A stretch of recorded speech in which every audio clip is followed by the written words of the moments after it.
Hello les amis, je vous retrouve pour une nouvelle vidéo sur la Coupe du Monde de football 2022 et je vais vous parler du match du 27 novembre 2022 à 17h de ce dimanche 27 novembre à 17h, match du groupe F, Croatie-Canada. Donc c'est le deuxième match pour ces deux équipes dans cette compétition. Et donc ça va être très intéressant déjà de voir le classement général. Ensuite on va parler un petit peu des stats du premier match et puis des premiers matchs, et puis on va voir aussi si on peut trouver une comparaison pour se faire une idée de la tendance pour ce match. Alors déjà, pour information, dans ce groupe, la Belgique est première avec 3 points parce qu'elle a gagné le premier match justement contre le Canada 1-0, et la Croatie a fait match nul 0-0 contre le Maroc. La Croatie est deuxième. Donc le Canada, si le Canada veut encore se qualifier pour les huitièmes de finale, ils n'ont pas le choix, il va falloir qu'ils battent la Croatie. Et de même, les Croates, s'ils veulent se garder une chance de se qualifier pour les huitièmes, et il faudrait aussi qu'ils gagnent contre le Canada, parce qu'un match nul n'arrangerait pas vraiment le Canada, et un match nul ne ferait pas forcément les affaires de la Croatie, même si ça les éliminerait pas complètement. Il faudrait qu'après le dernier match contre la Belgique, ils le gagnent, tout simplement, pour espérer se qualifier. En tout cas, c'est pour ça que ce match va être très très très très intéressant. Alors, au premier match, la Croatie a fait jeu égal, je dirais, en point de vue statistique contre le Maroc. Alors j'ai mis les statistiques en bas à gauche pour comparer les deux équipes là, mais j'ai pas mis les adversaires du premier match. La Croatie a dominé le Maroc en possession de balles, c'était 65 à 35 à peu près. Par contre, dans tous les autres compartiments du jeu, à part dans les passes tentées et réussies, qui sont supérieurs au Maroc, ils ont fait jeu égal avec le Maroc en termes de tir, de corner, de voilà. Donc il n'y a pas eu de vraiment une supériorité. C'est un match nul 0-0 assez équilibré. Eux, ils avaient la possession de balle, mais le Maroc leur laissait la possession de balle. Donc voilà, la Croatie a toujours un super jeu collectif. Donc c'est pour ça que ça s'est déroulé comme ça, mais ça a fait 0-0. Le Canada a affronté la Belgique, et de son côté, il y a une légère domination des Belges en termes de possession de balle, mais derrière, en termes de statistiques, ils ont tiré 22 fois au but, les Canadiens, ils ont fait que 3 tirs cadrés. Alors là, c'est ce qui a pêché pour eux, parce que dans le jeu, en termes d'occasion, ils ont eu pour moi beaucoup plus d'occasions que les Belges, ils ont démontré beaucoup plus de choses. D'ailleurs, je les ai trouvés beaucoup plus physiquement, beaucoup plus alertes que les Belges. En fin de match, quand il y avait un Belge qui remontait le terrain avec le ballon, ils étaient deux à remonter le terrain parce qu'ils étaient un peu cramés physiquement, alors que les Canadiens revenaient à 5-6.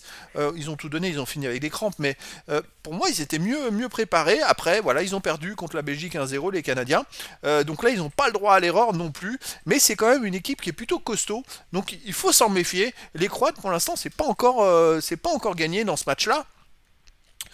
Donc on va essayer de voir maintenant les matchs des deux équipes depuis début 2021, s'il n'y a pas une correspondance qui permettrait de se faire une idée vis-à-vis des adversaires ou des styles de jeu qu'on peut découvrir. Alors, qu'est-ce que l'on a? Croatie. Alors la Croatie a surtout affronté des équipes qui sont européennes, bien sûr, mais on va voir. Alors peut-être s'ils ont affronté peut-être non, ils se sont pas affrontés déjà. Et on va aller voir le Canada qui a affronté. On va voir s'ils ont affronté des équipes européennes. Le Canada, Panama, non, c'est des équipes américaines ou sud-américaines. C'est pas des équipes européennes. Donc il n'y a pas vraiment de corrélation entre eux pour se dire qu'il y a une tendance de jeu ou une tendance qui peut ressortir de là. Moi je dirais juste que la Croatie a démontré ces dernières années dans les grandes compétitions, qu'ils étaient présents. Ils ont des joueurs formidables. Je dirais que le Canada a peut-être moins d'expérience que les Croates. C'est un peu fougueux, ça part un petit peu à l'abordage.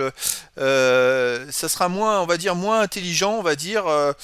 Même si c'est très intelligent, c'est pas ça, mais comparé à des Croates comme Modric qui ont vraiment énormément d'expérience et un QI footballistique bien plus élevé, pour moi les Canadiens sont un peu inférieurs aux Croates. Je vois quand même une victoire de la Croatie dans ce match-là.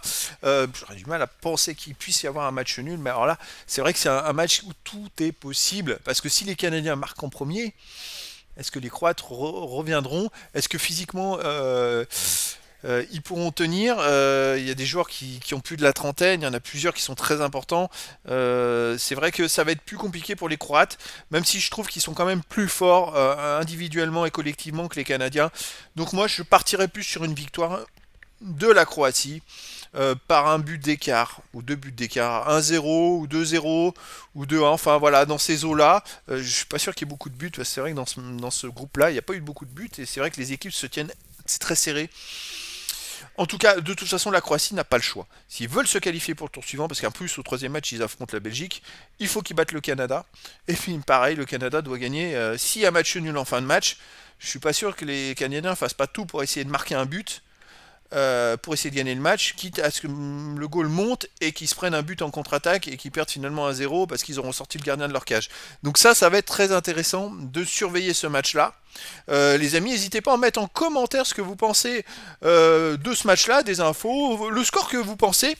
Ça peut être très intéressant d'échanger là-dessus. Et puis bah voilà, je vous donne rendez-vous à 17h pour ce match.